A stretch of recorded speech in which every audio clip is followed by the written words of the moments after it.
Ever felt that something was off in your relationship? A gut feeling you just couldn't shake? That's exactly where Mark found himself. He and his wife, Sarah, had been married for 8 years. To everyone on the outside, they were the perfect couple. But lately, Mark had noticed a change. Sarah was distant, always on her phone, and her business trips seemed to be getting more and more frequent. It started subtly. A late-night text that she'd quickly hide. A sudden need for privacy when she used to share everything. Mark tried to ignore it, telling himself he was just being paranoid. After all, trust was the foundation of their marriage, wasn't it? He even brought it up once, gently asking if everything was okay. Sarah just laughed it off, saying work was stressful, and he was imagining things. She called him insecure, and Mark, wanting to believe her, dropped it. But the feeling persisted, gnawing at him. The final straw came one Friday evening. Sarah announced she had to go on another last-minute business trip for the weekend. She packed a small bag, gave him a quick, passionless kiss, and was out the door. The house felt empty and cold. That night, tossing and turning, Mark knew he couldn't live with the uncertainty anymore. He needed to know the truth, no matter how painful it might be. The next morning, driven by a desperate need for answers, Mark made a decision that would change everything. He remembered Sarah mentioning the hotel she was supposedly staying at for her conference. With a heavy heart, he got in his car and started the 2-hour drive. He wasn't sure what he was going to do when he got there. Confront her? Make a scene? His mind was a whirlwind of anger, hurt, and confusion. As he pulled into the hotel parking lot, his heart pounded in his chest. He saw her car, and parked right next to it was another car, one he recognized all too well. It belonged to David, a so-called friend of theirs from college. The pieces of the puzzle clicked into place with a sickening thud. The late-night texts, the secrecy, the business trips. It all made a terrible, painful sense. For a moment, pure rage consumed him. He imagined storming into the hotel, finding their room and confronting them. He could picture the shouting, the tears, the ugly, destructive scene.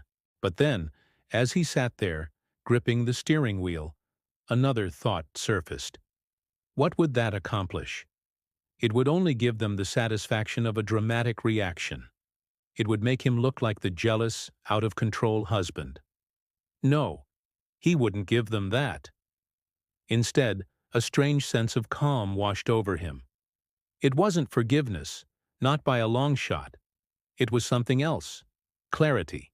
He knew what he had to do. He wasn't going to play their game. He was going to write his own rules. And his first move was pure genius. Mark got out of his car, walked calmly over to Sarah's vehicle, and took out his phone. He took a few clear pictures, her car parked next to David's. Then he did something completely unexpected. He went to a nearby gift shop and bought a beautiful bouquet of roses, a box of expensive chocolates, and a card. On the card, he wrote a simple, chilling message. "You two look so happy together. Enjoy your weekend. Love, Mark." He carefully placed the flowers, chocolates, and the card on the hood of Sarah's car, right where she couldn't miss them. He took one last look, a quiet sense of resolve settling in his heart. Then he got back in his car and drove home. The 2-hour drive back was silent. He didn't play any music. He just drove, letting the reality of the situation sink in. His marriage was over. The woman he loved had betrayed him. But strangely, he didn't feel broken. He felt empowered. Back at their house, Mark started to pack. Not his things, but hers. He carefully folded every piece of clothing, wrapped every trinket, and placed all of her belongings into boxes. He worked methodically, without anger or tears. He was a man on a mission. By the time Sunday evening rolled around, every trace of Sarah had been neatly packed away and moved into the garage. He then called his lawyer and scheduled a meeting for Monday morning. Imagine Sarah's surprise.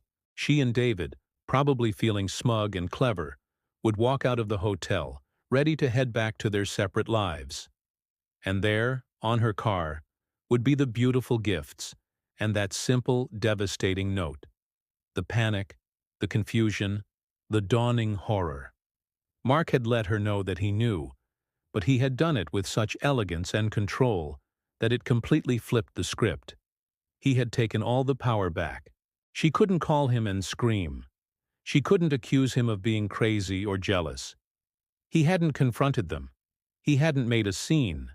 He had simply presented them with the evidence of their own betrayal, wrapped in a beautiful, undeniable package. The game was over, and he had won without ever raising his voice. When Sarah finally arrived home late Sunday night, she found a quiet, empty house. The closets were bare, her side of the bathroom was cleared. On the kitchen counter was a single piece of paper, the contact information for his divorce lawyer. There was no angry letter, no desperate plea, just a simple, final statement. Mark's calm, calculated reaction was a masterclass in handling betrayal. Instead of letting his emotions control him and escalating the situation, he chose a path of quiet strength. He gathered his proof, removed himself from the toxic dynamic, and began the process of moving on, all on his own terms. He didn't seek revenge. He sought peace and self-respect. This story isn't just about catching a cheating partner. It's about the power of maintaining your dignity in the face of immense pain. It's about understanding that sometimes the most powerful reaction is no reaction at all. Mark showed that you don't have to sink to someone else's level to win. By staying calm and acting with intelligence, he protected his own peace of mind and set himself on a path to a better future, free from deceit. He turned a moment of profound betrayal into a moment of personal triumph. What do you think of Mark's approach? Would you have done the same? Or would your emotions have taken over? Let us know in the comments below. We love hearing your perspectives.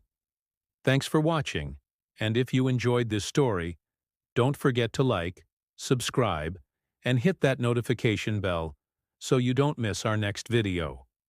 See you next time.